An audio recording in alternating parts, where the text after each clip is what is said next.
Good morning students. तो आप लोग, तो आज हम लोग बहुत ही इंपॉर्टेंट टॉपिक पढ़ने वाले हैं बच्चों।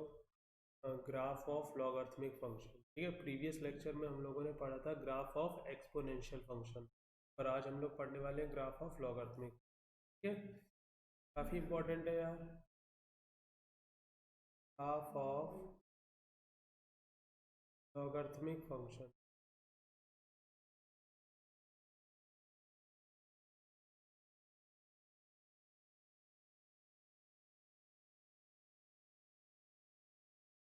Graph of logarithmic, that is y is equal to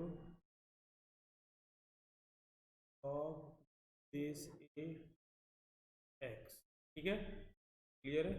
और यहाँ पे सबसे इम्पोर्टेंट बात ये है कि जो आपका a है वो पॉजिटिव रियल नंबर होगा एक्सेप्ट माइनस एक्सेप्ट वन। ठीक है, वन नहीं हो सकता। लॉग वन क्या होता है आपका, अनडिफाइन होता है, बेस कभी वन नहीं होता है। और साथ ही साथ जो आपका a है वो पॉजिटिव होना चाहिए, वो तो मैंने ऑलरेडी लिख दिया, और x भी पॉजिटिव होना चाहिए। ठीक है, तो लॉग की ये कंडीशन होती है बेटा। ये जो लॉग में ये ऊपर लिखा होता है इसको बेस बोलते हैं, और जो ये नीचे लिखा रहता है इसको सॉरी, ऊपर जो लिखा रहता है आर्गुमेंट बोलते हैं, और जो नीचे लिखा होता है उसको बेस बोलते हैं। तो बेस की डोमेन होती है क्या, सॉरी लॉग की डोमेन होती है जो उसका आर्गुमेंट और बेस जो होते हैं दोनों पॉजिटिव होने चाहिए, वो ये लिखा हुआ है। और जो आपका बेस है बच्चों वो वन नहीं होना चाहिए। तो यहाँ पे देखो, ए जो है वो पॉजिटिव रियल वैल्यू से बिलोंग कर रहा है एक्सेप्ट वन। ए की वैल्यू वन नहीं हो सकती, क्योंकि ए इज इक्वल टू वन पे आपका जो लॉग होता है वो अनडिफाइन होता है। ठीक है, और मतलब इसका ये भी है, मतलब कि जैसे मान लो यार y is equal to log x है, ठीक है, y is equal to log x है टू द बेस ए। अगर मैं इसका एंटी लॉग लूंगा, एंटी लॉग का मतलब होता है लॉग को हटाना। तो लॉग को कैसे हटाते हैं, ये जो बेस होता है बेस की पावर में ये वैल्यू आ जाती है, तो a पे power y is equal to x ये आ जाएगा। तो क्लियर है। अब यार तुम ये सोचो कि अगर आप a की वैल्यू वन लोगे तो y की वैल्यू से फर्क ही नहीं पड़ता है। अब a वन ले लिया तो y कुछ भी ले लो, ये तो हमेशा वन ही रहेगा। इसलिए वन बेस नहीं होना चाहिए, ठीक है ना। क्योंकि वन अगर आप बेस ले लोगे तो y की वैल्यू कुछ भी ले लो फर्क ही नहीं पड़ेगा, क्योंकि वो तो हमेशा क्या रहेगा, वन ही रहेगा। तो वन पे अनडिफाइन होता है, बेस वन नहीं होना चाहिए।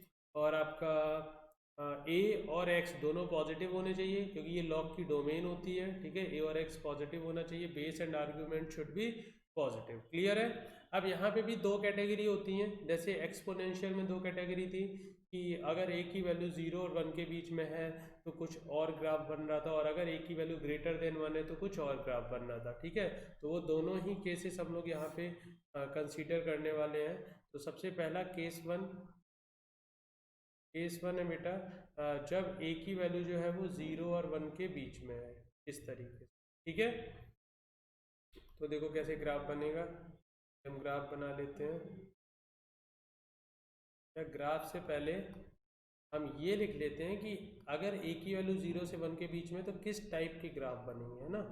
y is equal to log one by two x, ठीक है, log one by three x, log one by e x, dot dot dot dot dot. ठीक है, log one by two x, one by three x, one by e x. ये base जो है आपका वो zero और वन के बीच में है। ठीक है, तो आप इजीली बेटा देखो ग्राफ पहले बना लेते हैं इसका।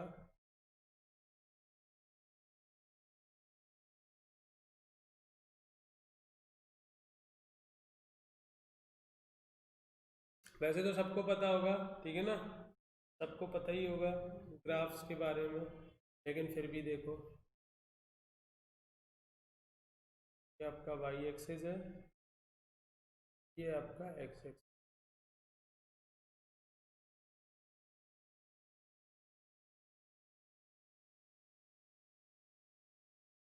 ये आपका ग्राफ हो जाएगा। ठीक है, ये ओरिजिन है, और ये आपका पॉइंट होता है। जैसे एक्स एक्सिस पे आपको कोई भी पॉइंट निकालना है तो एक्स एक्सिस पे वाई क्या होता है, जीरो होता है। तो अगर आप बेटा वाई जीरो लोगे, जैसे वाई जीरो है तो जब एंटी लॉग लोगे तो ए पे पावर जीरो तो वन होता है, तो एक्स की वैल्यू क्या आ जाएगी, वन आ जाएगी। तो बेसिकली ये पॉइंट आपका क्या होता है 1,0। सही है, आई होप क्लियर होगी। ठीक है, देखो एक्सपोनेंशियल फंक्शन और लॉगरिथमिक फंक्शन जो बच्चों होते हैं वो दोनों क्या होते हैं, एक दूसरे के इनवर्स फंक्शन होते हैं।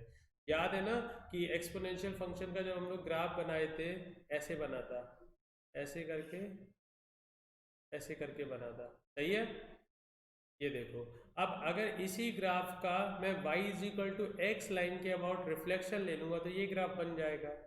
बोलो बात क्लियर है। ये हमारा किसका ग्राफ था, ये हमारा था y इज इक्वल टू ए पे पावर x का graph where a belongs to 0 to 1।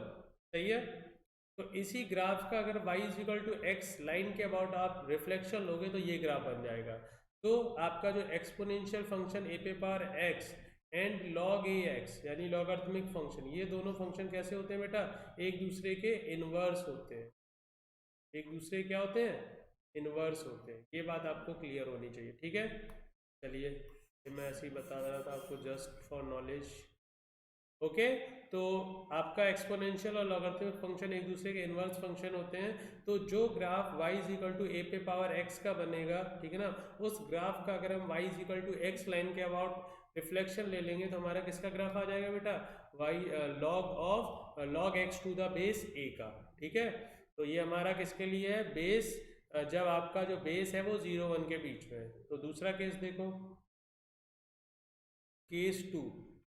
Case 2 है आपका जब a ग्रेटर देन 1 है, और जब a ग्रेटर देन 1 होगा तो किस टाइप के ग्राफ बनेंगे, y is equal to log 2x लॉग 3x लॉग ex एंड सो ऑन। ठीक है, इस टाइप के ग्राफ बनेंगे। क्लियर है, और log ex को हम लोग ln x भी लिखते हैं, इसको हम लोग नेचुरल लॉग बोलते हैं। ठीक है, इसको हम लोग क्या बोलते हैं, नेचुरल लॉग बोलते हैं। ठीक है, अगर सिर्फ ln x लिखा है, सिर्फ ln x लिखा है या फिर सिर्फ log x लिखा है, मतलब आपको बेस लिख के नहीं दिया गया है, तो अगर बेस नहीं लिखा है तो वो अंडरस्टूड होता है कि बेस क्या है आपका e है, जिसको हम लोग नेचुरल लॉग बोलते हैं। और e आपका क्या होता है आपको पता ही है, रैशनल नंबर होता है जिसकी अप्रोक्सीमेट वैल्यू 2.71 होती है। तो अगर बेस कुछ नहीं लिखा है तो वो अंडरस्टूड होगा कि बेस e है। अगर लॉग ना लिख के उन्होंने ln लिख दिया तो भी वही मतलब है कि बेस क्या है, e है, उसको नेचुरल लॉग भी हम लोग बोलते हैं। चलिए इसका ग्राफ बना लेते हैं।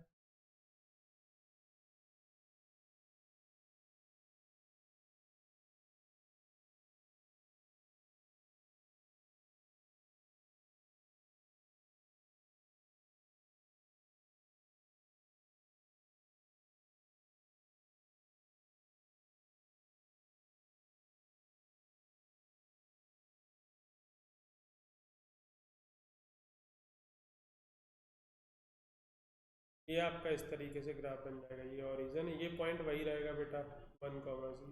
ठीक है, तो ये भी वही है कि अगर आप y इक्वल टू ए पे पावर x का रिफ्लेक्शन लेते हो, ठीक है, अगर आप y इक्वल टू ए पे पावर x का रिफ्लेक्शन लेते हो with respect to y equal to x line, ठीक है, तो आपका ये ग्राफ बन जाएगा। ठीक है, कोई दिक्कत, आई होप क्लियर होगा, बहुत आसान है। बस आपको इतनी सी बात ध्यान रखनी है कि एक्सपोनेंशियल फंक्शन और लॉगरिथमिक फंक्शन जो होते हैं वो एक दूसरे के इनवर्स फंक्शन होते हैं। अगर आपको एक्सपोनेंशियल फंक्शन से लॉगरिथमिक फंक्शन का ग्राफ बनाना है तो एक्सपोनेंशियल फंक्शन का y is equal to x line के अबाउट रिफ्लेक्शन ले लोगे तो आपका कौन सा ग्राफ बन जाएगा, तो आपका लॉगरिथमिक फंक्शन का ग्राफ बन जाएगा। ठीक है, अब जैसे ये देखो, जब a 0 से 1 के बीच में होता है तो एक्सपोनेंशियल का भी ग्राफ आपको याद होगा, पिछले लेक्चर में मैंने बताया था कैसा बनता था, डिक्रीजिंग बनता था, ऐसे बनता था, ऐसे करके। इसका भी ग्राफ देखो कैसा है बेटा, डिक्रीजिंग है। ये कैसा फंक्शन है, ये आपका डिक्रीजिंग फंक्शन है। ये आपका कैसा फंक्शन है बेटा, डिक्रीजिंग फंक्शन है। और ये आपका देखो, जैसे अगर a ग्रेटर देन 1 है, ठीक है, और अगर a ग्रेटर देन 1 है आपका, तो आपको याद होगा एक्सपोनेंशियल फंक्शन का ग्राफ ऐसे बनता है, इंक्रीजिंग ऐसे करके ऐसे बनता था। तो इसका भी देखो कैसा है बना बेटा, इंक्रीजिंग ग्राफ है इसका, अगर a ग्रेटर देन है तो ये है आपका इंक्रीजिंग फंक्शन।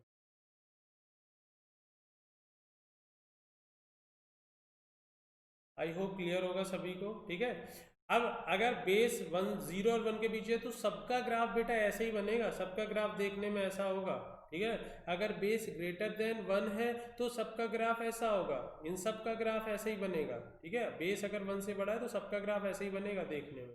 डिफरेंस होता है, चलो मैं आपको डिफरेंस बता देता हूँ नेक्स्ट स्लाइड में। चलो मैं अभी आपको क्या करता हूँ, एक ही एक्स एक्सिस पे, ठीक है, एक ही एक्सिस पे मैं आपको दो ग्राफ बना के दिखाता हूँ, ठीक है। तो जैसे मान लो, ओहो सॉरी, इसको चेंज करना भूल गया मैं।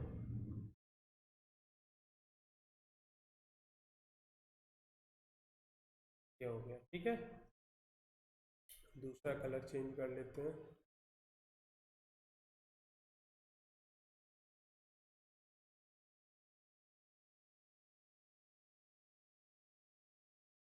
ये हो गया, ठीक है।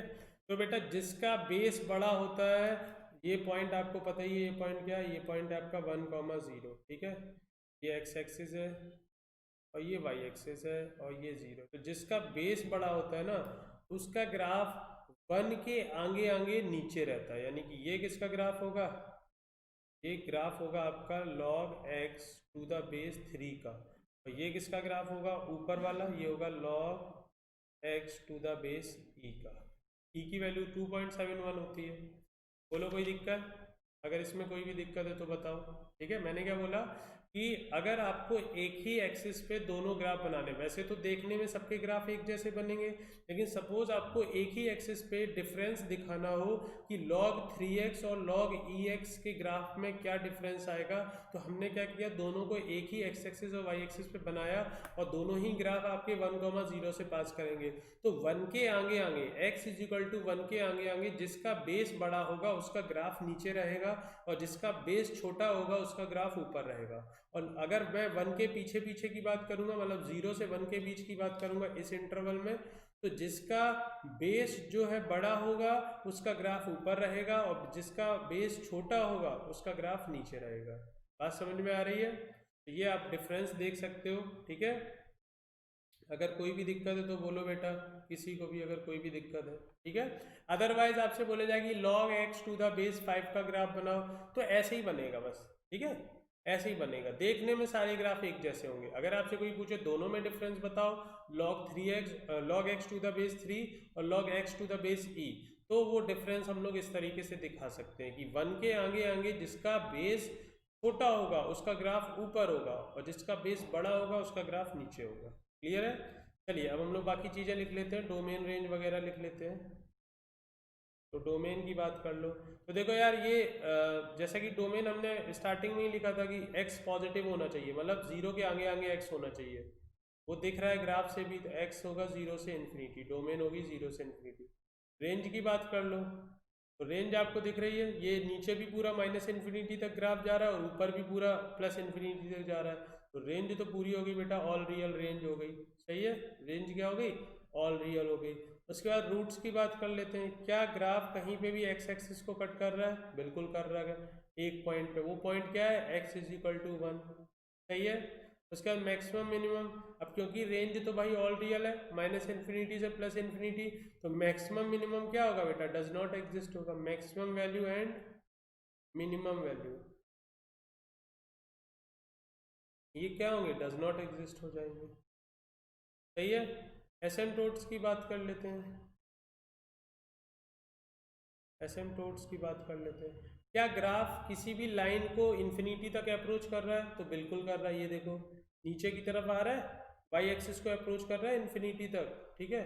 एसिम्पटोट हो जाएगा वाई एक्सिस, और वाई एक्सिस की इक्वेशन क्या होती है, x is equal to 0। I hope clear होगा, ठीक है। एक बार फिर से देख लो आप लोग, ये ग्राफ मैंने बनाया लॉगरिथमिक फंक्शन का, ठीक है ना। सबसे पहले देखा हमने बेस में क्या कंडीशन है, बेस पॉजिटिव होना चाहिए और आर्ग्यूमेंट भी पॉजिटिव होना चाहिए। जो लॉग लॉग में ऊपर लिखा होता है आर्ग्यूमेंट होता है, जो नीचे लिखा होता है बेस होता है। तो base and argument should be positive, ठीक है। और बेस जो है आपका 1 नहीं होना चाहिए, क्योंकि अगर बेस 1 होगा तो लॉग डिफाइन नहीं होगा, ठीक है। और वो मैंने आपको बताया, एक्सप्लेन किया एंटी लॉग लेके कि क्या प्रॉब्लम आती है। फिर हमने जैसे एक्सपोनेंशियल फंक्शन में दो केसेस बनाए थे कि अगर आपका ए जो है वो 0 से 1 के बीच में है तो ग्राफ कुछ और बनेगा, और अगर आपका ए जो है यानी कि बेस है अगर वो आपका 1 से बड़ा है तो ग्राफ कुछ और बनेगा। तो यहाँ पे हमने आपको एग्जांपल्स भी बताए कि अगर बेस की वैल्यू 0 और 1 के बीच में है तो आपके ये सारे ग्राफ्स बनेंगे, ये जो मैंने यहाँ दे रखे हैं। और अगर आपका बेस बेटा 1 से बड़ा है तो इस तरीके के ये ग्राफ बनेंगे, और सबके ग्राफ एक जैसे बनेंगे। मतलब ये जो कैटेगरी है इसके ग्राफ सारे ऐसे बनेंगे, और ये जो कैटेगरी है ए ग्रेटर देन 1 वाली, इन सब के ग्राफ ऐसे बनेंगे। और ये दिख रहा है आपको ग्राफ, ठीक है ना, ग्राफ से देखने से समझ में आ रहा होगा कि ये डिक्रीजिंग फंक्शन है, और ये कैसा फंक्शन है, इंक्रीजिंग फंक्शन है, ठीक है ना, इसका ग्राफ कंटिन्यूसली इंक्रीज कर रहा है। क्लियर है। फिर मैंने आपको बोला कि सबके ग्राफ एक जैसे तो बनेंगे ऐसे, लेकिन अगर आपको डिफरेंस दिखाना हो तो उसके लिए मैंने आपको ये बताया, ये डिफरेंस यहाँ पे मैंने आपको समझाया कि कैसे आप एक ही एक्सिस पे दो ग्राफ्स को बना के आप डिफरेंस बता सकते हैं, ठीक है। और ये डोमेन रेंज वगैरह ये सारी चीज़ें आपको मैंने बता दी, ठीक है, क्लियर है। तो आई होप क्लियर होगा आपको, और अच्छे से रिवाइज करिए क्योंकि बहुत इंपॉर्टेंट है। एज यूजल मैं हमेशा कहता हूँ this chapter is very very important for you, ठीक है ना। अगर आप जेई की प्रिपरेशन कर रहे हैं, एमएसटी सीटी की प्रिपरेशन कर रहे हैं, आपको ग्राफ्स की नॉलेज होना बहुत इंपॉर्टेंट है, ठीक है। तो चलिए बच्चों, कल तो दिवाली है तो आप लोग सभी लोग अच्छे से दिवाली मनाइएगा, ठीक है। और आपको लेक्चर्स मिलते रहेंगे दिवाली पे भी, ठीक है ना। ज़्यादा बड़े बड़े लेक्चर नहीं बना रहा हूँ मैं, क्योंकि आप एक लेक्चर में अगर एक ग्राफ को अच्छे से पढ़ेंगे तो आई थिंक ज़्यादा क्लियरिटी रहेगी, ठीक है ना। ना कि आप एक ही लेक्चर में अगर आप 4-5 ग्राफ पढ़ लोगे हो सकता है कन्फ्यूज़न हो जाए। इसलिए मैं चाहता हूँ कि एक लेक्चर भले ही वो 15 मिनट का हो या 20 मिनट का हो, आपको वो पर्टिकुलर ग्राफ जो है वो एकदम क्लियर रहना चाहिए, ठीक है। इसलिए मैं एक लेक्चर में एक ही टाइप का ग्राफ पढ़ा रहा हूँ। जैसे मैंने पिछले लेक्चर में आपको एक्सपोनेंशियल बताया, इस लेक्चर में लॉगरिथमिक बताया, अगले लेक्चर में कोई नया ग्राफ आएगा, ठीक है ना, सस्पेंस रहेगा, वो दिवाली का सस्पेंस है, ठीक है। तो ये मत सोचना कि सर बहुत छोटे छोटे लेक्चर बना रहे हैं, मैं इसलिए बना रहा हूँ ताकि आपका फोकस रहे एक पर्टिकुलर ग्राफ पे, ठीक है ना। आप मूड बना के आते हो, ठीक है ना। आपने थंबनेल देखा कि अच्छा कल का लेक्चर जो है वो आपका लॉगरिथमिक फंक्शन सर पढ़ाने वाले हैं, तो आपका एक जो माइंडसेट बन जाता है कि नहीं मुझे कल लॉगरिथमिक फंक्शन सीखना है, ठीक है ना। तो इसलिए सिर्फ और सिर्फ उस पर फोकस रहेगा। आज आपने ये लेक्चर देखा, अब आपको ये फंक्शन, लॉगरिथमिक फंक्शन और उसका ग्राफ और उसके बारे में जितनी भी बातें हैं आपको ये हमेशा याद रहेंगी अगर आपने ये लेक्चर अच्छे से देखा, ठीक है। तो ये मैटर करता है, इसलिए मैं आपको बोल रहा हूँ कि एक एक ग्राफ को बहुत अच्छे से पढ़ो, ठीक है ना। 10-15 मिनट 20 मिनट इनफ होता है, एक बार अच्छे से समझ लोगे कभी भूलोगे नहीं, ठीक है ना, क्योंकि ये ऐसी चीज़ें होती है, मैथ्स ऐसी चीज़ है भूलने वाली चीज़ नहीं होती। अगर आपने अच्छे से फोकस किया है, ठीक है ना, तो डेफिनेटली आप कभी नहीं भूलोगे उसको। क्लियर है। Okay, so I hope clear होगा। So that's all for today, and in advance happy Diwali to all of you. और कल फिर मिलेंगे, ठीक है, लेकिन फिर भी मैं पहले से ही बोले दे रहा हूँ। ओके, तो कल हम लोग नए ग्राफ के साथ मिलेंगे, और आई होप आप लोग day by day every day सारे ग्राफ्स को फॉलो कर रहे होगे अच्छे से, क्योंकि बहुत इंपॉर्टेंट। ओके, ओके बच्चों, bye bye, take care, bye bye everyone.